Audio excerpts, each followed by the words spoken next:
It's Friday. It's Feedback Friday. Not live. I'll explain why in a minute. But first, song. It's Friday, Feedback Friday, the feedbackiest day of the week. Ha! Jazz hands. And it is not live Feedback Friday because I have a concussion. You can't see it probably on this, but I hit my head, right? No, that's the wrong side of my head. That's why it doesn't hurt. There's the dent right here. I hit it right here. It's, ow, hidden by my hairline. But I bonked my bean on a shelf in my bathroom that was really solid wood and really screwed to the wall really, really heavily. And I have been having trouble following the live chats and whatnot. So I tried to do it last week, did okay, but I think it was just too overwhelming. I was really struggling on Wednesday in the Lady Bits chat. So I'm taking this opportunity to respond to something that I feel very strongly about for very personal reasons. And it's the whole kerfuffle over this article. Oh, wait, where am I? Picture. There I am. Okay. Over this article written by games writer, I think is actually pretty fabulous, Laura K. Dale, about a YouTuber that I admit I find the stuff he does with his wife Jenna absolutely hilarious. They did a thing with Hooney Pop that made me bust a gut laughing. I'm not a huge follower of Totalbiscuit because I don't have time to watch anybody on YouTube religiously, but I really respect the community he's built and his openness with some of the struggles he's been through. And I'm not going to do that. I don't agree with everything he says because nobody agrees with everything another person says. Let's just assume that, right? I think when you're doing YouTube, you really have to respect other people who have managed to make a go of it and do really, really well with it. And so I think that no matter what you think about him, his voice on this issue, just dealing with the sheer overwhelming amount of feedback he gets, is an important thing. It is newsworthy. And that is the number one goal of journalism. Not writing things that make people feel good. Not writing things that people are going to agree with. Actually covering news. And in the context of doing a week on the problem of harassment on Twitch, I think that interviewing someone who has been on both sides of this, being accused of harassment and, you know, being the subject of harassment himself, and some of the things I saw Totalbiscuit go through after his cancer diagnosis were off the chart. Like, I don't care who you are. It was just completely inexcusable. And I really recommend you give this a read because he's very kind of tuned into the mistakes he made. He talks about a moment where his wife said, it's down here. I can show it to you. But his wife said, "You care more about what people who hate you on the internet say than what people in your real life, friends and family who like you, think of you. That's a problem for me, and I don't think it's healthy." And he says there's no question that it was true. And he talks about going to therapy, and he talks about the mistakes he's made up here. He says that, you know, there's been a lot of drama incidents that are attached to his name, some of which completely rightly are my fault, some of which not really are exaggerated, or in some cases completely made up. That's the reality of being a YouTuber. That's the reality of churning out content so fast. We all make mistakes, and that's my concern. We have to deal with the fact that when you are in the business of opinion, you are going to make mistakes. You are going to get it wrong. And that brings me to this article, which I want to go through, and I want to be clear. I don't care what your opinions on Gamergate are. And I don't care what you think of me regarding Gamergate. Go away, Cookie. The reason I am taking such exception to this is that Totalbiscuit was in the same kind of class of people that I was in at the time. People who, he came at it for different reasons. For him, it was that a large portion of his viewers identified as pro-Gamergate, and he had to deal with that. And he considers himself a consumer advocate. And so what I recall him saying was essentially, some people acted like little shits, but they do have a point about consumer advocacy and the role of game journalism and the ethics of game journalism. And I know that people refuse to believe that any part of Gamergate was about ethics in games journalism. The problem is I spoke to people who it was very much about that for them.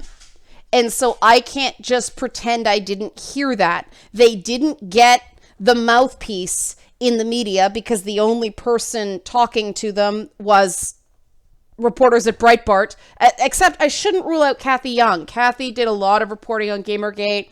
Brad Glasgow came in later, but he did some actual talking to the people who are actually involved in this movement. He did some surveys, which were really quite interesting, not at all surprising from what I said. And I think Kathy and Brad really got it most right outside of my stuff, which of course I'm biased in favor of. I thought my stuff was pretty great.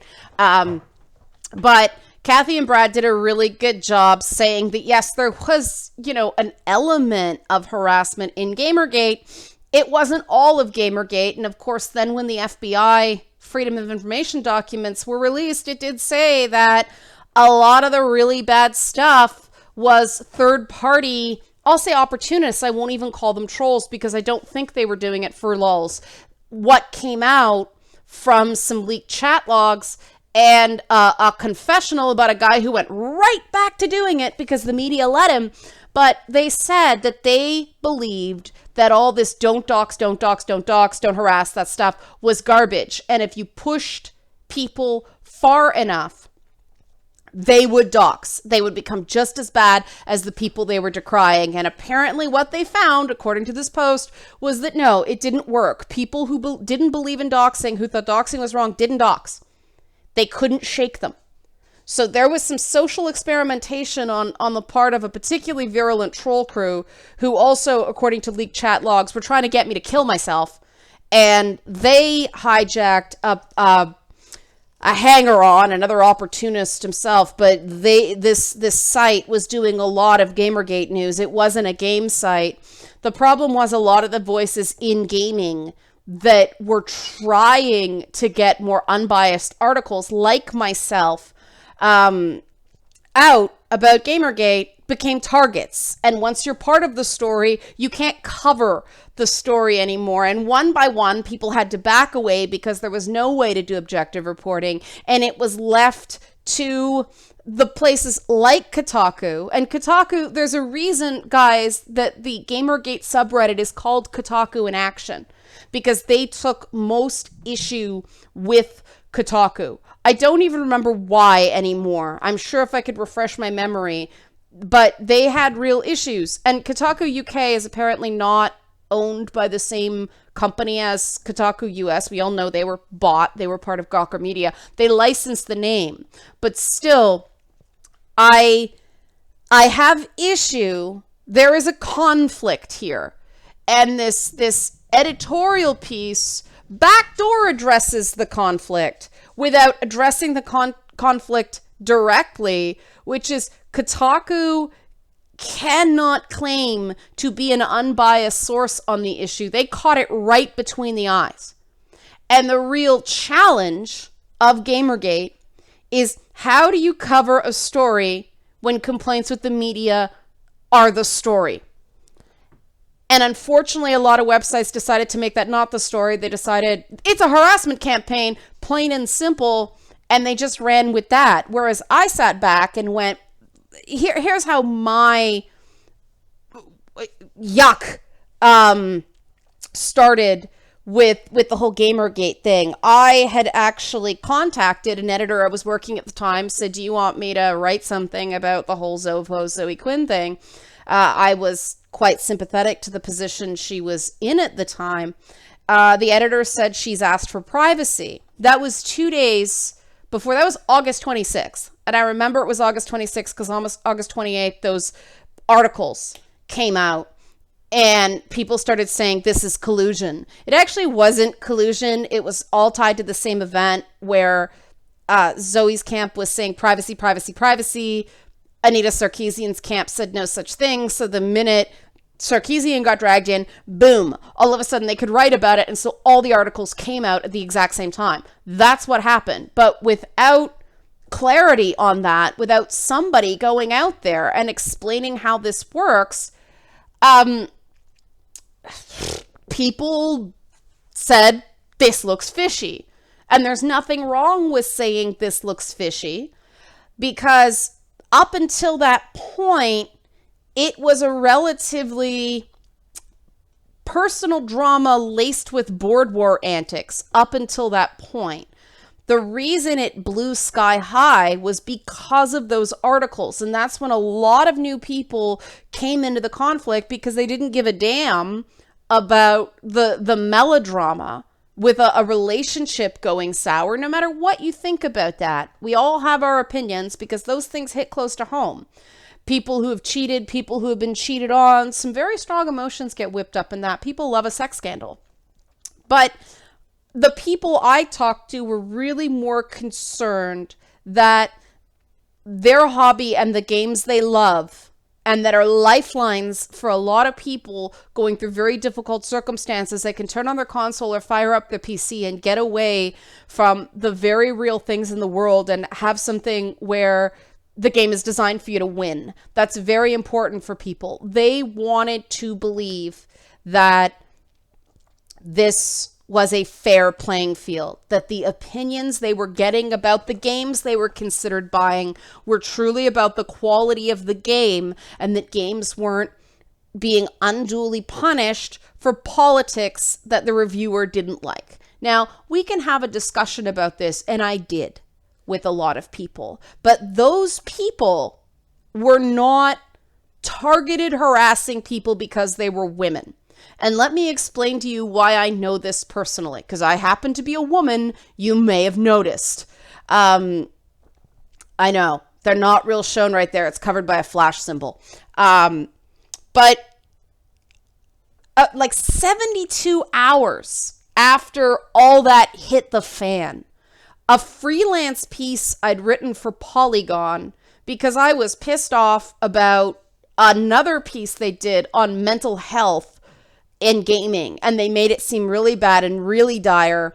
And I'm one of those people that I used to reach out. I don't anymore because I've given up. I have my own outlet. I make my own content. That's why I'm doing this. But I reached out to the editor, who was Ben Kuchera, and I said, look, I have another view of this. I think there are a lot of instances in gaming where there's actually a very beneficial element of the treatment of mental illness. I'd like to write a piece. And okay, he okayed it, but it kicked around because there's all this paperwork and sign up and the editing process and the back and forth, him suggesting edits and me saying, no, I don't want to do that, and back and forth and all that stuff. It took weeks for the piece to finally come out. I'd mostly forgotten about it. I thought it had been like just in the junk pile. It happens with freelance articles. And then it came out 72 hours after that broke. It was after that broke, or after I did, I did the Sargon of Akkad stream after that. But it blew up. And I knew it was going to be bad the night before when Polygon told me the piece was going to go live. I'm like, oh, great. Here I am kind of having a conversation with people. I'd written an article about the pros and cons of the whole thing. Now they're going to think I'm some big traitor. I'm some big plant. Everybody was really jumpy. And of course that happened. Kaboom. Now, some people did say some pretty nasty things about my gender. But it was more, what's the thing we can say to hurt this bitch the most? Get her. And there is a real distinction for somebody using the fact that someone's a woman because they're mad at their journalism, which is wrong, but that's very different than targeting a person because they're a woman. And a lot of male journalists at the time were getting hit right between the eyes just as bad, if not worse, people threatening to harm them and harm their families.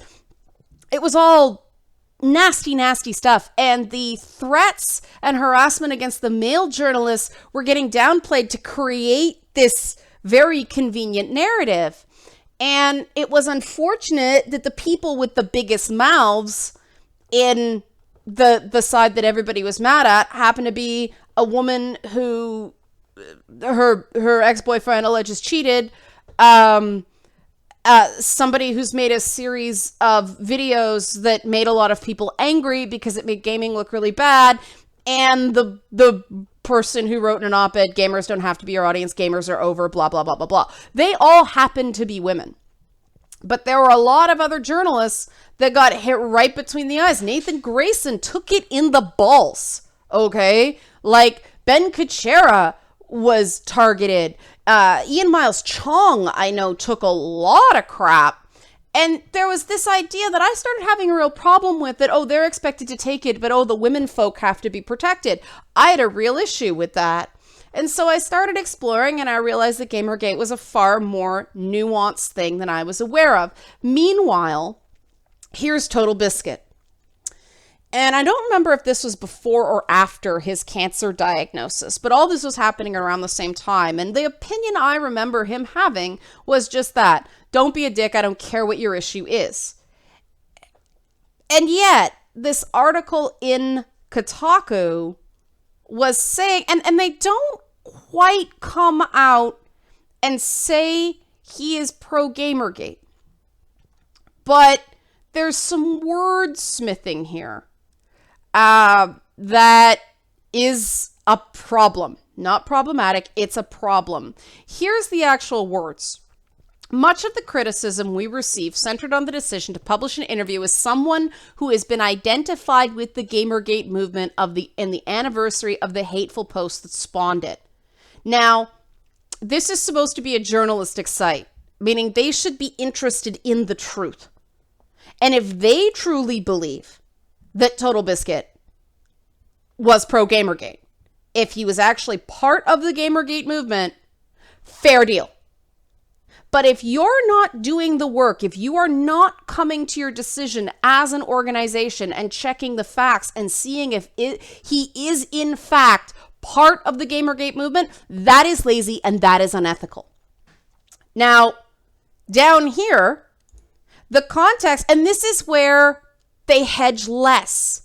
The context would be that Bain inarguably came to engage with and encourage Gamergate. He has in the past argued that it was not a harassment campaign and not a misogynist movement, an account that any of us working here at Kotaku would vehemently dispute from personal experience. I saw what Totalbiscuit said at the time. I listened to his SoundClouds. His comments were not quite that. His comments were, there were some people who were misogynist. There were some people that were harassing. It was not the only thing that happened in the Gamergate movement and was not the whole of the behavior of the people participating in Gamergate. And that did, in fact, according to the FBI, turn out to be true. It turned out that the worst behavior, the threats and the nastiness and all that stuff, were third-party trolls. It wasn't the core people. Now, over time, the Gamergate subreddits and things like that became more and more alt-right bastions because of various things. And I maintain that's because the rest of the industry cut them adrift and nobody was giving them another outlet. I warned people in the Gamergate movement that if you get in bed with Breitbart, no one else will talk to you. It will color their opinions of everything you do. People will not give you a hearing. What they said was they're the only ones that are listening to us. So the Gamergate movement got used. It it was one of those things where the accusations that it was just a wing of the alt-right became a self-fulfilling prophecy because they were not allowed to be anything else. And I watched it shift. But at the time that John Bain, aka Totalbiscuit, made these comments, he was absolutely right. Not what they claim he said here, but that not everyone was a harasser, not everyone was a misogynist, and he was going to take individual people based on their individual tactics and not treat everyone with the same brush. It's the not all caveat you have to use when you're dealing with gamers, because I get in trouble for this, but there are a lot of people with autism who game. And you have to be exceptionally precise in what you say because of that, because they will rightly check you and they'll not necessarily be terribly nice about it for various reasons that I'm not going to get into here. But it was established very, very quickly that it wasn't everybody. They didn't want you saying it was everybody because it wasn't accurate. And it's very fair for people to go, you want us to believe games journalism is ethical, but we're watching you misreport us. Fair argument. And so I find this attack on John Bain in an attempt by this Kotaku editor to cover their ass, I find it mealy-mouthed. If Kotaku UK, if the editorial staff of Kotaku UK think John Bain made these comments, don't mince words. Don't say identified with Gamergate and, things like this. You flat out misquoted him here, and he does deserve an apology. That was not what he said. I remember what he said. It was more nuanced than you're making it out to be. Now, he made a lot of comments at the time. So if, you want to isolate one, it's real easy to Frankenbite somebody and make them look worse than they actually were. But I think this is wrong. I think this is an element of character assassination on a nasty bit of business in gaming history that is best moved on from, not forgotten, but take the lessons and move on. What's it gonna do to attack a popular YouTuber for things he said, what is it now? 4 years ago? I don't even remember anymore.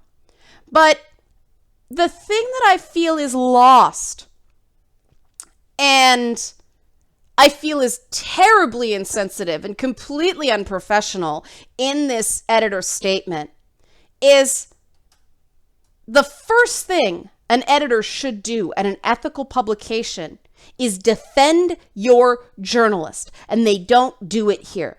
The author, Laura Kate Dale, again, I think is great, got harassed badly, doxxed.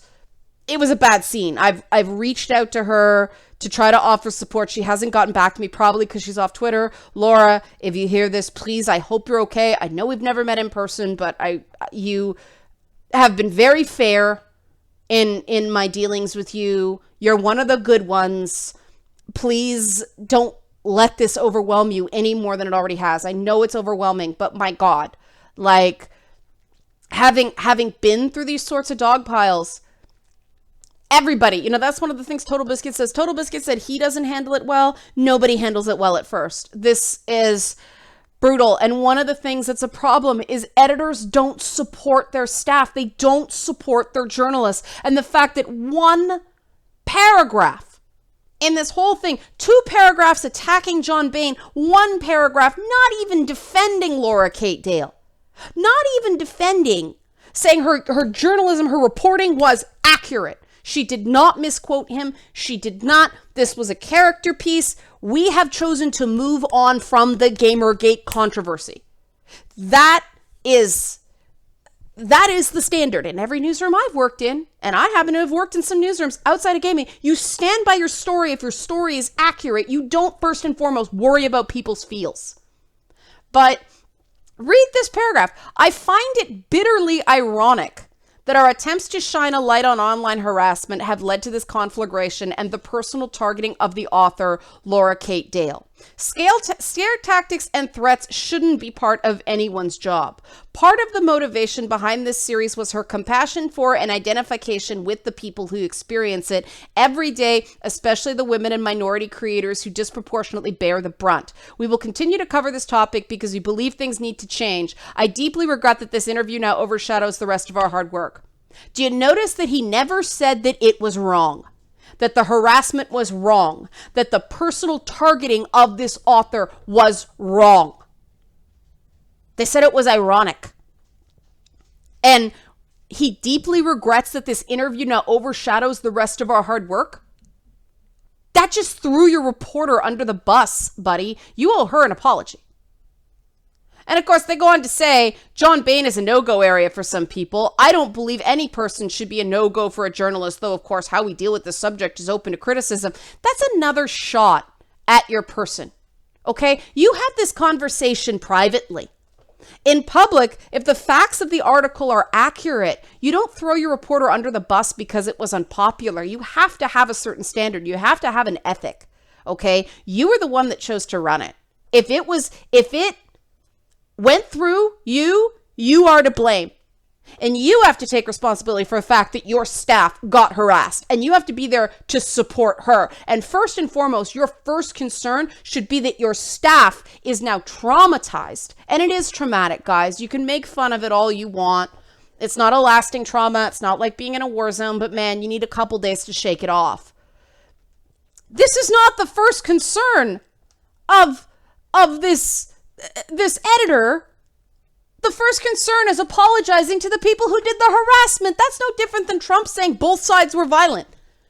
This is moral false equivalency. You don't harass, you don't harass, you don't harass. And if somebody doxes and harasses your author, they do not deserve your apology. You do not respond to this stuff. You do not throw your authors under the bus, because guess what? If it works, they'll do it again. And this is precisely why it's not the only reason I got out of games journalism, but this was why when my gig with The Escapist ended, I didn't want to go back to freelancing. It's because of this crap. Games editors do not defend their journalists. And I have said back in those evil days of the Gamergate controversy, when I was trying to actually talk to people who were concerned about the issue because they were there, I said, don't attack the journalists. Look at the editorial level, because they're the ones that approve these pieces. And this is really upsetting, because this is coming out at the exact same time that Laura, from what I saw on Twitter, is in a really bad place, and John Bain is freaking out.